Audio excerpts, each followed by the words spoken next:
Bahkan Bapak Ibu tolong simpan surah Al-Munafiqun surah 63 ayat 10. Surah 63 tolong simpan ya, ingat ya, jangan lupa. Surah 63 ayat 10. Allah jelaskan di ayat itu apa keinginan orang yang sudah mati. Apa keinginan orang yang sudah mati, sudah masuk kubur, sudah lihat mungkar nakir, sudah dibertanyakan Rabbuka, Madinuka, Man Nabiyuka, dan sudah melihat gelapnya kubur, sudah melihat sempitnya kubur, tidak ada siapa-siapa yang membantu, hanya satu dia mohon kepada Allah. وأنفقوا مما رزقناكم من قبل أن يأتي أحدكم الموت فيقول رب لولا أخرتني إلى أجل قريب فأصدق وأكن من الصالحين. Ketika manusia menghadapi kematian dan bisa menyebutkan keinginannya dan cita-citanya, ya Allah, tundalah kematianku, ya Allah, kembalikanlah aku dari kubur supaya aku bisa bersedekah kembali. Bukan bisa salat malam, bukan bisa baca Quran, bukan bisa puasa Isnin Kamis, bukan bisa berbakti baik sama orang tua, bukan supaya saya bisa haji umrah, bukan saya bisa nikmati Ramadan. Semua itu baik, tapi satu yang dia sebutkan, supaya saya bisa bersedekah kembali. Kenapa? Ulama menjelaskan, kenapa orang yang menghadapi kematian dan masuk kubur ingin kembali ke dunia untuk hanya bisa bersedekah lagi?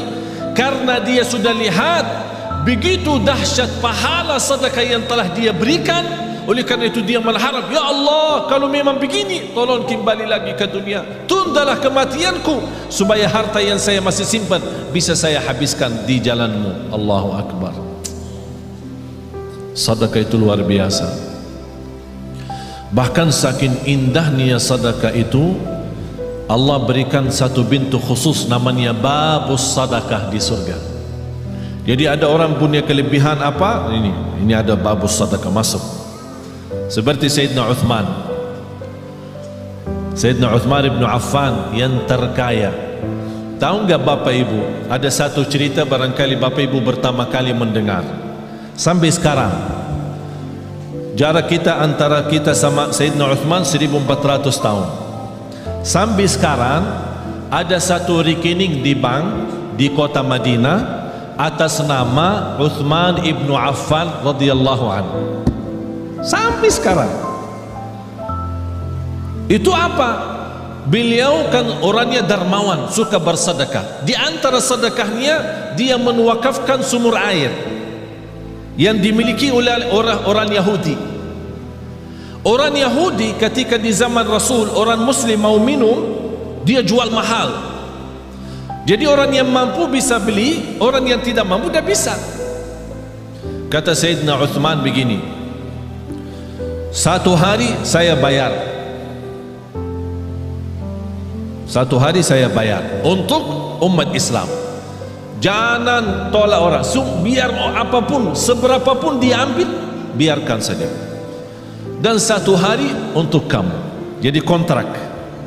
Satu hari buat saya, satu hari buat kamu. Tapi apa yang terjadi? Di hari giliran Sayyidina Uthman, orang Yahudi suka mensusahkan orang Islam untuk menambil air. Beralasan air hari ini kurang, air hari ini tidak lancar, air hari sumurnya tidak begitu penuh. Banyak macam alasan membuat orang merasa kesusahan. Dapat berita oleh Sayyidina Uthman ibn Affan radhiyallahu anhu, langsung datang ke orang Yahudi, saya tawarkan, saya mau beli sumur itu. Orang Yahudi cintaannya harta. Dia berkata, kalau berani ya saya bayar, saya jual mahal. mahal banget. Tapi karena Sayyidina Uthman radhiyallahu anhu tidak pernah menghitung-hitungan kalau saat di jalan Allah, berapapun harta, berapapun biayanya, saya yang beli. Begitu sudah jadi membeli sumur air itu, kata Sayyidina Uthman, ya Rabbi, saksikan sumur ini wakaf lillahi ta'ala sampai hari kiamat. Sampai titik ini penghasilan sumur air sama kubun, ada satu kubun namanya kubun Sayyidina Uthman, dibeli sama, karena bukan hanya sumurnya, dibeli kubunnya, kubun kurma. Semua penjualan hasil kurma daripada airnya di mana-mana pun masuk rekening Sayyidina Uthman. Sampai dia meninggal dunia masih ada bergilar hartanya, terus berjalan. Subhanallah. Bapak ibu, sedekah itu luar biasa, terjamin husnul khatimah dengan sedekah. Wallahi, tidak ada orang yang istiqamah dan cinta sedekah pasti dapat husnul khatimah. Selamat dari kecelakaan, selamat dari kematian buruk. Kalau kita bilang kecelakaan termasuk kebakaran, bahkan disebut dalam hadis selamat dari kematian mendadak. Karena salah satu ciri hari kiamat, akhir zaman, banyak meninggal dunia mendadak. Pas naik mobil meninggal, pas lagi makan meninggal, mendadak namanya. Supaya selamat dari mendadak, jangan sampai kita mati dalam keadaan buruk maupun mendadak, jagalah sedekah. Allah lindungi dari kematian mendadak, dari kematian buruk, dari kematian kecelakaan. Bahkan sedekah itu menjaminkan ridha Allah. Sedekah itu membadamkan kemurkaan Allah. Kalau Allah lagi murka sama kita, Allah marah sama kita, supaya Allah angkat kemarahannya lewat apa? Bukan haji, umrah, puasa, tidak ada, sedekah. Terjamin terhapus dosa kita lewati sedekah. Semua yang saya sebutkan ada lebih daripada 100 manfaat daripada sedekah. 100 manfaat. Bahkan sedekah itu bisa menjadi berkah bagi keturunan kita. Siapa yang ingin punya anak salih salihah, jagalah sedekah. Siapa yang ingin berbakti baik sama orang tua, walaupun orang tua sudah meninggal dunia, lewati sedekah. Oleh karena itu Bapak Ibu, setiap anda bersedekah dimanapun, tolong jangan lupa nawaitu untuk orang tua. Bahkan ada satu riwayat diceritakan ketika orang tua meninggal dunia, mereka dalam keadaan susah, dihantarkan oleh malaikat membawa cahaya kepada mereka. Begitu mereka melihat munculnya cahaya dari jauh, mereka membuka matanya dan memperhatikan, itu dari mana cahaya itu? Cahaya yang menenangkan. Malaikat menjawab, ini cahaya sedekah anakmu. Subhanallah. Bahkan sedekah termasuk salah satu amalan yang melindungi kita dari siksa kubur. Semua kita akan sama-sama masuk siksa kubur. Semua akan masuk kubur. Rumah kita yang baru, tahu nggak rumah yang baru? Belum ya? Belum pernah ke sana ya? Belum. Biasa kalau kita mau beli rumah, kita biasa survei kan? Survei, senang beli, tak senang cari yang lain kan? Kuburnya rumah kita yang baru, sudah disurvei belum? Survei. Harus tahu rumah saya yang baru di mana, posisi saya di mana nanti, tetangga saya siapa, apakah dekat jalan raya atau dekat mall. Tahu, harus tahu kuburnya di mana. Wallahi Bapak Ibu, salah satu yang membuat kita mudah bersedekah, kita ingat kubur rumah kita baru. Kita ingat. Kalau kita ingin, saya minta sekali aja. Biasanya kalau di Indonesia malam minggu libur, jadi orang-orang mengajak keluarga senang-senang, makan malam di mana gitu, berhiburan. Kalau di Surabaya kemana? Biasanya malam minggu ya, ke mall ya. Ya udah sekali-kali malam minggu di kubur. Ajak kena. Apalagi kubur di Indonesia sudah gelap. Gelap alami ya, bukan masuk ke dalam, di luar aja sudah gelap. Jadi enak, suasana enak. Duduk aja, tidak usah panjang lebar, duduk aja. Duduk. Apalagi kalau di samping kubur lagi terbuka, wow, luar biasa tuh. Biar bisa pandangannya enak. Subhanallah. Masa ini rumah saya ukurannya berapa sih? Ya boleh sekarang ketawa, boleh ketawa, tapi Allah saja yang maha tahu bagaimana keadaan kita nanti di dunia kubur. Oleh karena itu jamaah sekalian, wallahi hidup ini serius. Hidup ini sangat serius. Sudah habis waktunya bercanda, habis waktunya berketawa, habis waktunya untuk dunia saja. Dan banyak ciri-ciri, semakin banyak ciri hari kiamat, itu memberikan tanda hari kiamat semakin dekat. Bahkan yang lebih dekat adalah kematian. Tidak ada yang bisa jamin berapa sisa umur kita. Sekarang kalau saya bertanya, yakin hidup atau yakin mati? Bukan yakin hidup. Yakin mati daripada yakin hidup. Kenapa? Karena tidak ada yang bisa jamin hidup sampai besok. Tapi bagi orang yang bersedekah, kapanpun dijemput kematian, dia siap. Dan saya minta bukan sedekah yang biasa-biasa, tapi sedekah yang luar biasa. Jangan kita sedekah biasa tapi minta ya Allah berikan rezeki yang luar biasa. Harus kita juga adil. Harus kita adil. Allah akan berikan yang luar biasa kalau kita juga bersedekah yang luar biasa. Wallahi Bapak Ibu, yang namanya harta bukan yang kita simpan, tapi yang harta sesungguhnya adalah yang kita memberi. Itulah yang namanya harta kita. Tapi yang harta kita simpan, wallahi bukan harta kita. Karena besok meninggal dunia dinikmati oleh ahli waris. Bahkan bisa ahli waris salah guna dan dosanya kita tanggung. Saya punya teman, keluarganya hampir 7 tahun bersaudara, pecah kakak adik, tidak bersalaman, tidak bersilaturahim, tidak, ini sebab harta. Teman saya di Mahkamah Agung menceritakan ada keluarga 20 tahun mondar-mandir ke mahkamah, urusan harta belum selesai, 20-an tahun. Harta menyakitkan, harta memecahkan. Apa guna harta kalau seperti itu? Na'udzubillah. Harta yang berguna, yang membuat kita senang, yang membuat kita bahagia, itulah yang namanya harta nikmat.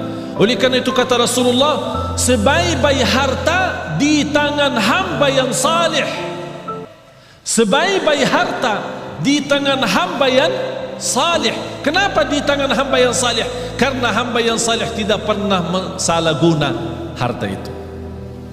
Bahkan dia menjadikan harta jembatan menuju ridha Allah, menuju surga Allah.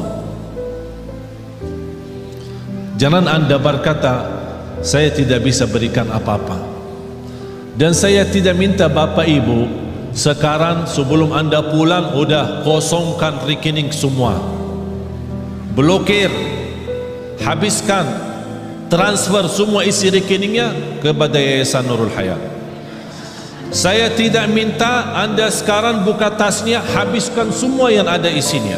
Tapi lepas ini, aduh, gara-gara Syekh jadi begini. Karena kita belum memiliki iman seperti Abu Bakar As-Siddiq. Abu Bakar As-Siddiq datang Sayyidina Umar ketika Rasul mau hijrah. Sayyidina Umar datang membawa separuh harta. Sayyidina Umar waktu itu cukup kaya, separuh. Jadi kalau punya 2 rumah, ikhlas 1 rumah. Kalau punya 2 mobil, ikhlas 1. Kalau punya 2 istri, ikhlas 1. Subhanallah, luar, separuh harta dia ikhlaskan. Sampai Sayyidina Umar merasa dirinya sudah begitu luar biasa berbuatan kebaikan. Barangkali tidak ada yang terbayang, siapa yang mau kurbani separuh harta? Kalau kita tabungan akhirat, tabungan rekening kita 100 juta, berani nggak 50 juta? Ya berpikir dulu katanya, berpikir dulu.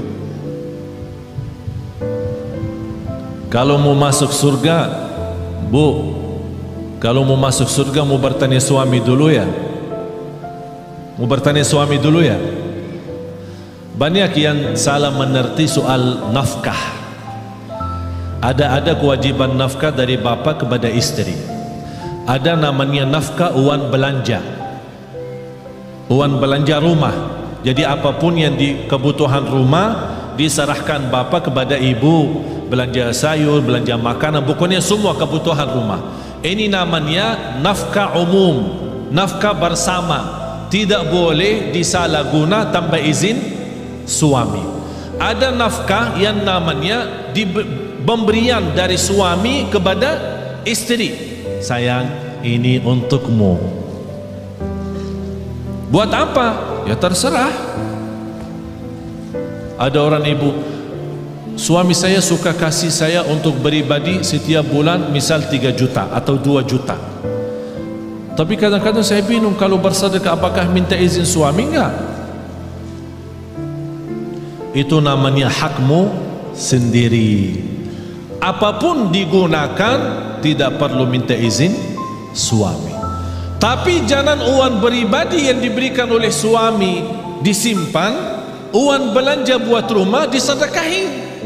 Ditanya sama ini, kok habis makanan di rumah? Kemarin Syekh Ali ajak kita bersedekah, jadi saya salah keluarin uang belanja yang saya pakai. Itu yang harus izin suami. Bapak ibu jamaah sekalian, sedekah itu ketika Rasulullah SAW didatangi oleh Umar bin Khattab waktu hijrah. Ya Rasulullah, ini separuh harta saya untuk perjalananmu hijrah ke Madinah.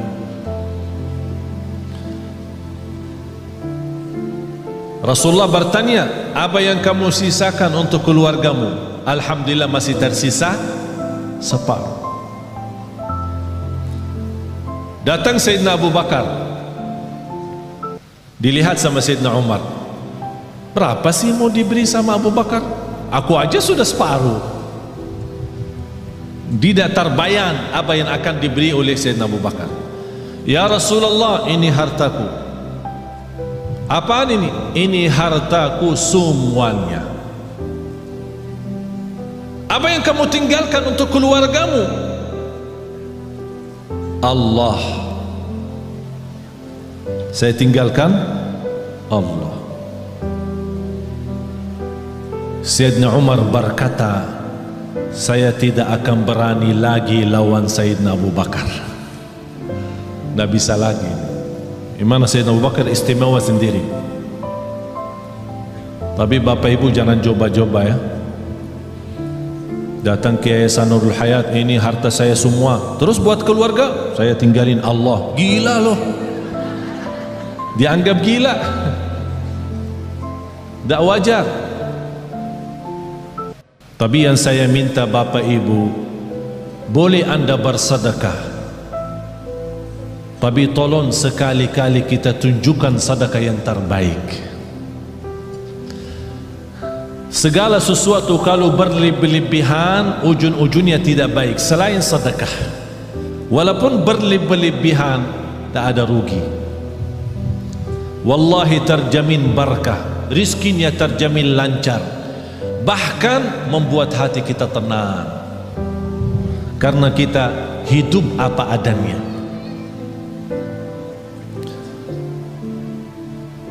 Ada satu amalan yang saya harap bapak ibu bisa amalkan. Dan sebenarnya saya selama di Indonesia, saya melihat gerakan zakat di Indonesia cukup luar biasa. Tapi Kenapa semakin banyak zakat mal tapi semakin bertambah kemiskinan? Padahal kalau kita lihat susunan rukun Islam, mulai syahadat, salat, zakat, puasa dan haji, terletak zakat di situ sebagai salah satu rukun Islam karena ujungnya untuk meningkatkan ekonomi umat.